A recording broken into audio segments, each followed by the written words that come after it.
Miércoles del corazón, hablando con nuestro querido doctor Ángel González Medina. Y antes de avanzar con los demás conceptos que vamos a desarrollar en el programa del día de hoy, queremos recordarles que el doctor Ángel González Medina tiene su consulta privada en el Centro de Medicina Avanzada Dr. Abel González de la avenida Abraham Lincoln. Allí usted puede comunicarse al 809-541-0455 para hacer sus citas.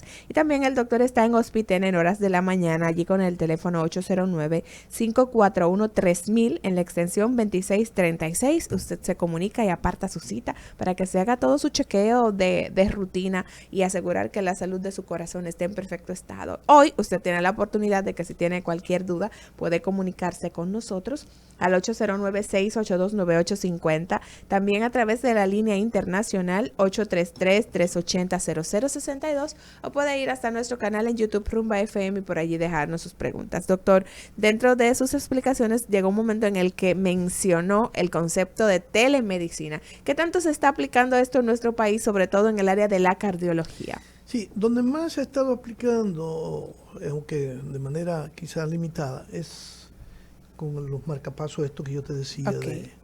de nueva generación, ya no solamente, sino que el paciente puede detectar él y llevar la información al médico, o que el médico la pueda recibir, o quien tiene el computador.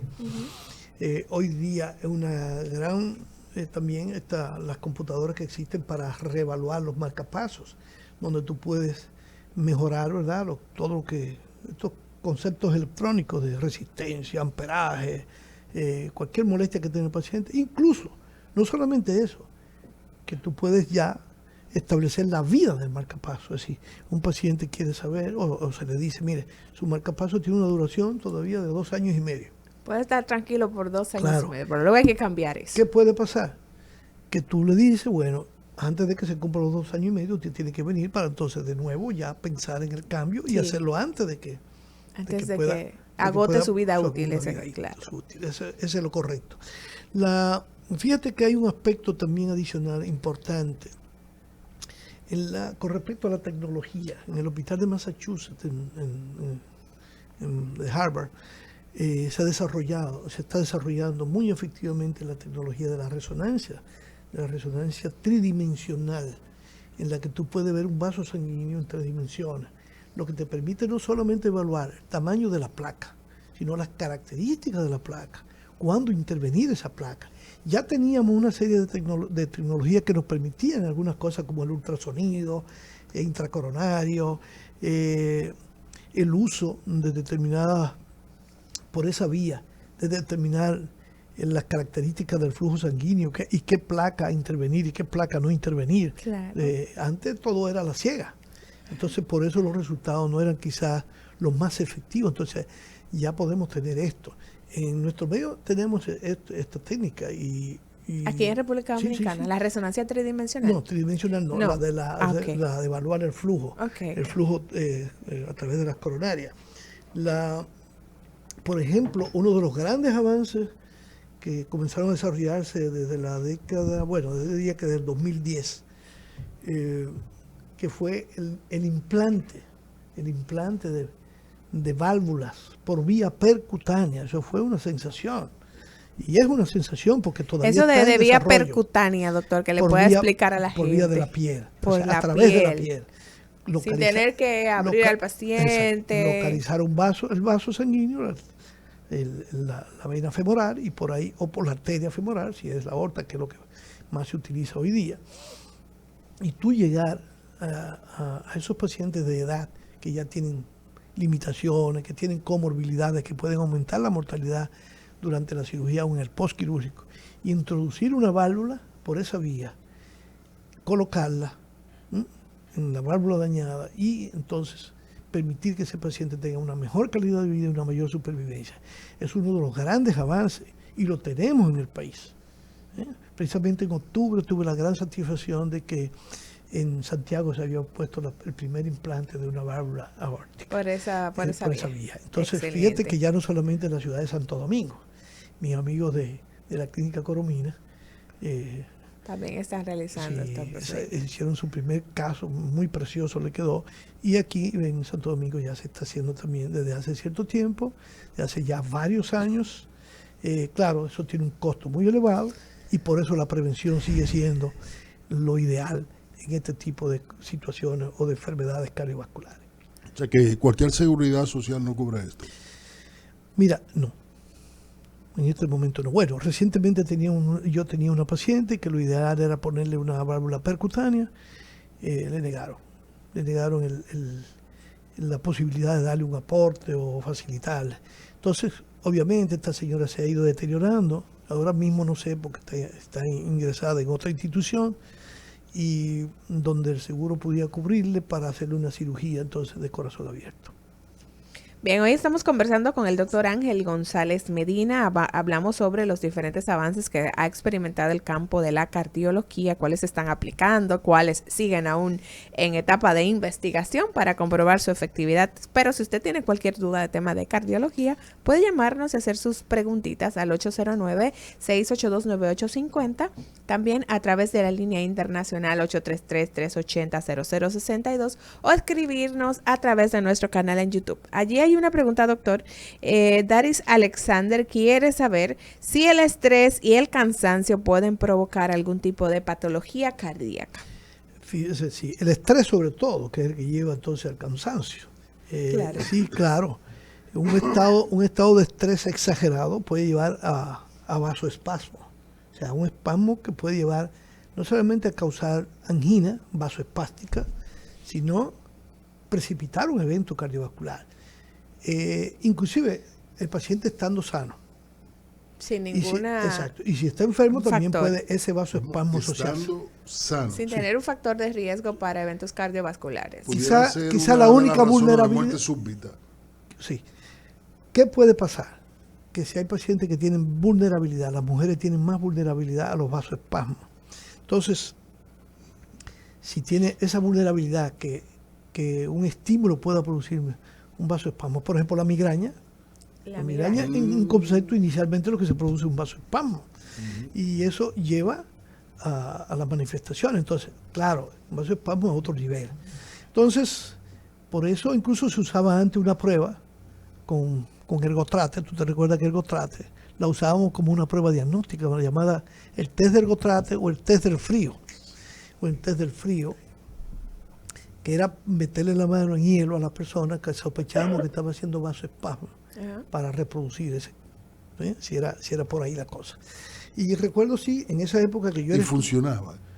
Yo sí, lo vi cosas, un momentito. No me a preguntarte porque no tengo no era muy común, yo lo hice muchas veces porque yo era un ratón de buscar cosas. Y el que lo hacía era yo, en esa época que me estaba formando, porque no teníamos la capacidad en el país de hacerlo de otra manera.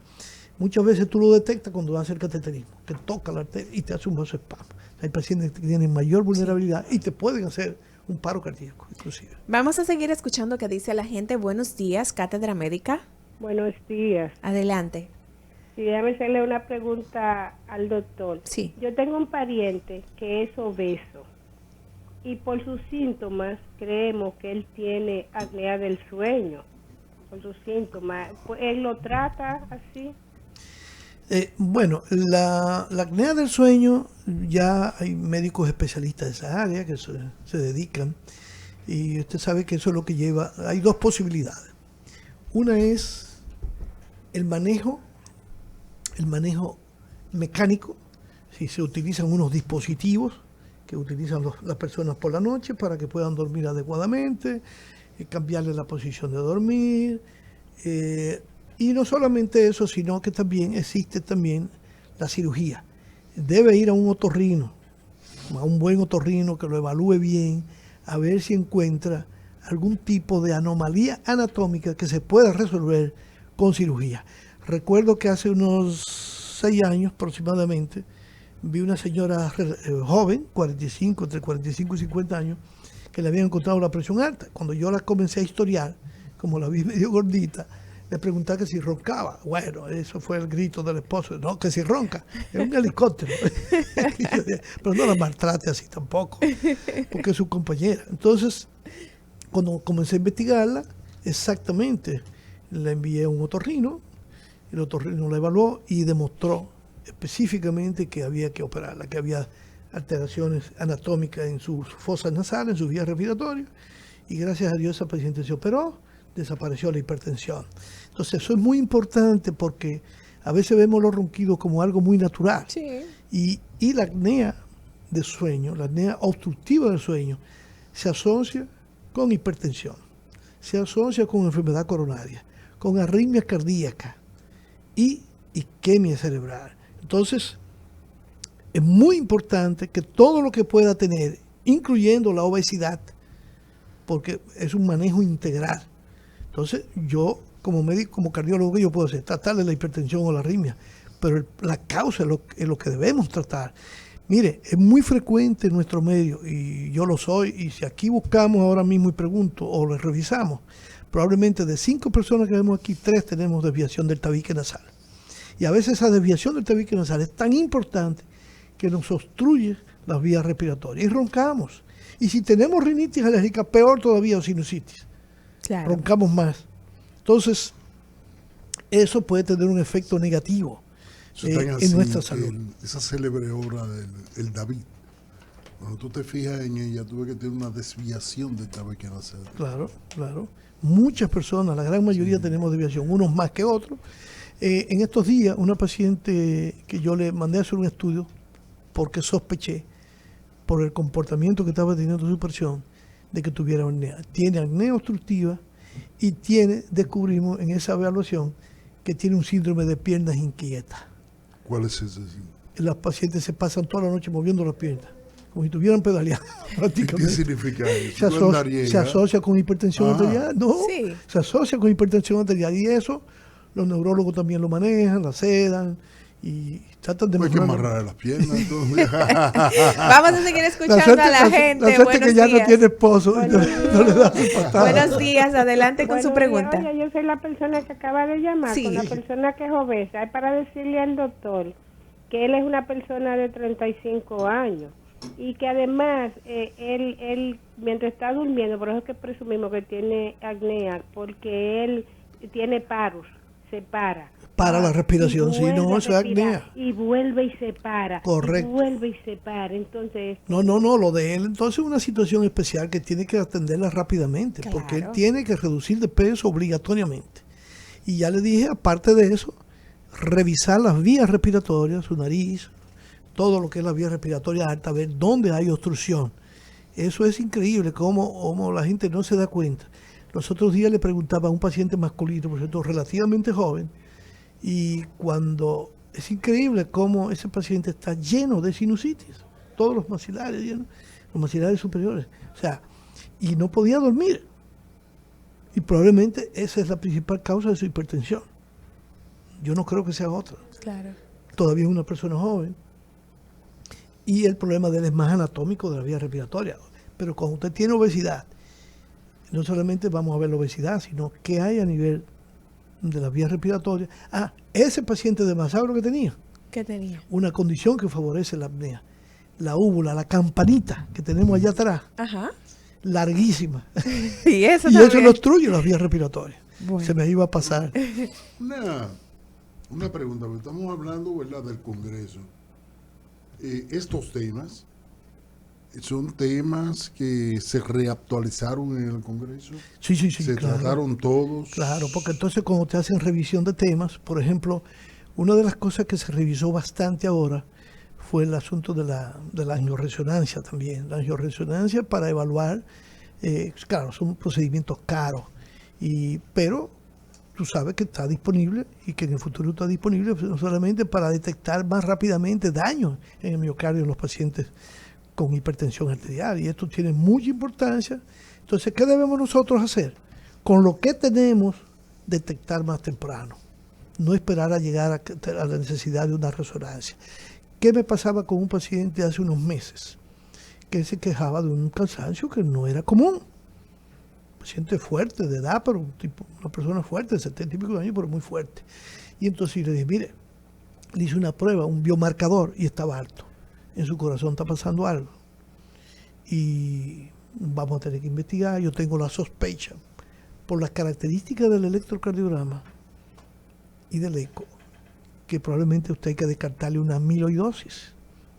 Eso es. Es una enfermedad crónica de tipo autoinmune, que es una proteína que se va metiendo a los órganos.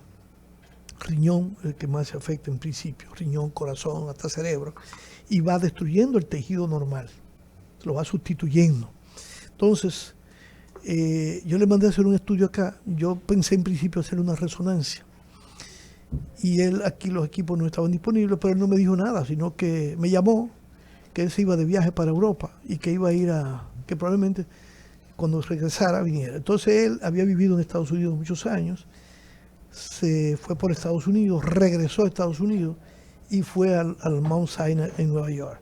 Y la asistente del cardiólogo en Mount Sinai me llamó una tarde, yo veo ese teléfono, yo, ¿quién será esa persona? El teléfono de Estados Unidos, porque quería saber por qué yo le estaba indicando esa prueba al paciente. Y entonces yo le decía cuál era mi sospecha. Entonces le hicieron, en ese momento no había cupo para hacer, y además es una prueba que se hace con medicina nuclear. Se le hizo una medicina nuclear y tiene la enfermedad.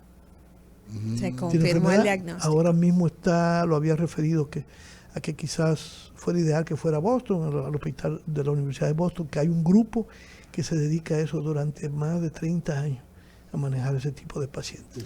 Bien, doctor, entonces hoy hablando sobre avances en cardiología, usted al inicio de su explicación decía que algunos de estos aspectos novedosos que usted ha traído sobre la mesa hoy no están siendo aplicables. No se han aplicado por tema de que no se ha comprobado efectividad o seguridad en llevar al paciente a utilizar esas nuevas tecnologías, o cuáles han sido las trabas para que esto los suceda. avances en la parte de manejo, de tratamiento, hay que esperar, porque siempre hay que esperar un tiempo. Tú sabes que en el manejo de enfermedades crónicas, claro, si tú no tienes otra cosa, tú usas lo que tengas. Pero lo ideal es esperar qué tanto impacto tiene utilizar un fármaco sobre la mortalidad, sobre la morbimortalidad, porque de eso se trata. Tú no haces nada con dar algo para mejorar un número, sino que se vea que hay una evidencia de que el paciente tiene realmente un beneficio, eficacia y seguridad. Entonces, obviamente las tecnologías son tecnologías que ya se están empleando muchas, las que están ahora en cierne, se considera que los próximos años van a entrar porque hay una necesidad. ¿Y qué es lo que puede ocurrir? Pasaba con el angiotomógrafo. El angiotomógrafo, tú veías las arterias coronarias, los cortes, pero se llegó, lo que pasa es que emite mucha radiación, y solamente en algunas instituciones en algunos países tienen que te tirar 320 cortes, 300 cortes por segundo. O sea, es una cosa que es más que milimétrica. Sí. Entonces te da una información con un software que te recompone. Por eso te decía el asunto de la angioresonancia tridimensional, porque no solamente tú ves los vasos y tú puedes precisar dónde tú vas a intervenir, sino qué características tiene y si tú puedes influenciar esa placa, reducirle el tamaño y no tener que intervenirla. Una pregunta importantísima, como excelente clínico, como investigador, tenemos un gran problema. Esta avalancha tecnológica haría prácticamente incosteable el sistema de salud. Si se aplica toda esta avalancha tecnológica de manera irracional, va a hacer falta el presupuesto de la nación. No, la pregunta es la siguiente. El uso racional de las tecnologías, ¿qué tanto le aporta o inclina esa balanza 80-20 para apoyar el diagnóstico en cuanto a examen físico y clínica? ¿Qué tanto le pudiera aportar? Estoy hablando del uso racional. Un 5, un 10, un 20. Yo creo que todo en su momento. Tú tienes herramientas que ahora mismo tú las utilizas y te dan ampliamente más del 80% de lo que tú haces en la práctica diaria. Ahora, claro, habrán esas especificaciones, esas condiciones especiales que tú tendrás que ir hasta ahí. ¿Qué puede pasar? Que en un futuro toda esa tecnología se vaya abaratando, como ha ocurrido, porque van apareciendo cosas tan novedosas más. Obviamente, lo que tú dices es una cosa muy cierta. la medicina cada vez más incosteable, Sí. empezando por los medicamentos. Entonces, ¿qué tiene que hacer el médico? No dejarse arrastrar de la tecnología, usar los conocimientos, evaluar adecuadamente a los pacientes. Ustedes saben el caso que yo les comenté de una paciente que se hizo un ecocardiograma. El ecocardiograma no estaba bien hecho. Fíjate si no estaba tan bien hecho, que faltaban imágenes. Yo recomiendo, se le indica un cateterismo, porque se pensó que lo que vieron era por enfermedad coronaria. Le hacen el cateterismo. El cateterismo es incompleto y el diagnóstico estaba ahí. El diagnóstico no se hizo, el diagnóstico de la causa de todo estaba ahí. Era una esclerocalcificación de la válvula aórtica con una estrechez severa de ella. Y el diagnóstico yo lo hice por clínica, con las manos, con Por el estetoscopio, conocimiento, claro, por con tener estetoscopio. ese Y entonces conocimiento vaya a actualizado. hacerse, mire usted lo que tiene esto y vaya ahora a hacerse, repetirse el eco. Entonces, fíjate que no hay que gastar dineral, es evaluar bien a los pacientes, buen historial clínico. Acuérdate que eso nos da el 85% de la probabilidad diagnóstica. Todavía hoy, Todavía con hoy. toda la tecnología, Todavía hoy, con toda la 85%. Claro, entonces en ese 15% que puede ser un gran saco, Ujú, sí, sí. tú metes todo lo otro. Fíjate que a ese Ok. paciente... Todo el avance tecnológico lo meten en ese Pregúntame 15%. cuántos estudios de medicina nuclear yo he mandado hace este año. El año pasado, por ejemplo. ¿Cuántos? A ver. Yo creo que no llegaron a 4 Por hacer una buena evaluación. para hacer una evaluación y además tú tienes otras herramientas iniciales que te dan las pautas para llegar hasta ahí. Entonces, ¿para qué gastar si no te va a aportar nueva información? Claro. Académica, bueno, ya eso es otra cosa. Y si usted quiere una buena evaluación, debe dirigirse a la consulta privada del doctor Ángel González Medina. Él está en el Centro de Medicina Avanzada Dr. Abel González de la avenida Abraham Lincoln. Allí usted puede hacer su cita al teléfono 809-541-0455 y en Hospitén el doctor está en horas de la mañana. Usted puede llamar al 809-541-3000, la extensión 2636 y vaya, hágase su correcta evaluación cardiovascular. Mira, para terminar, inclusive, que me faltó hacer el comentario ahorita, lo que pasa es que no lo tengo, mi teléfono se perdió, y tengo que buscar la referencia de nuevo. Entonces, muchas de las informaciones que tenía de los últimos días, recientemente el Colegio Americano de Cardiología sacó 5 pautas para que no se abuse de las cosas. Ajá. Precisamente. 5 pautas. Sí, te las voy a traer el próximo miércoles porque no las tengo aquí ahora Y disponible. quiero Me que tú puedo me recordar, mandes pero no quiero los títulos, no- que me lo mande por WhatsApp, sí, por favor. que no me falle en la memoria. O Porque sea, voy a hacer una ¿en opinión qué sobre paciente, por ejemplo, no hacer una ablación? O no Interesante. hacer un cateterismo si no es necesario. O no hacer tal cosa si no es necesario. O sea, 5 elementos y eso se regó por toda Latinoamérica. Por lo menos la Sociedad Interamericana de Cardiología lo regó. O sea, que Excelente. todo el mundo debió leerlo. Entonces, fíjate, aunque yo tengo acceso a toda la información del Colegio Americano de Cardiología, pero para eso sirven esos organismos, para trazar las pautas, porque Trazar las pautas, el sí. costo es imposible.